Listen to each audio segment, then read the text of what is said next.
Hai bestie onlineku, jadi hari ini tuh aku dapat orderan Gomilko SR12. Kalian tahu nggak sih, ini tuh susu Etawa premium yang lagi viral ya kan?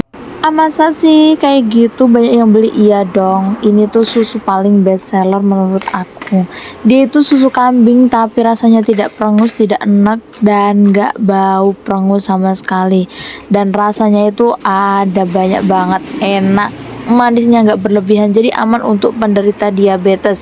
Misalkan kalian punya orang tua yang sering sakit capek, nah itu bisa kalian kasih Gomilko Gold yang warna kuning pertama tadi. Dia itu memiliki kandungan ada tulang salmon, ada jahe, ada bawang, tapi rasanya itu enak, gurih. Oke, mungkin itu aja yang bisa aku sharing di video kali ini. Sampai jumpa lagi di video selanjutnya. Jangan lupa di komen guys. Bye.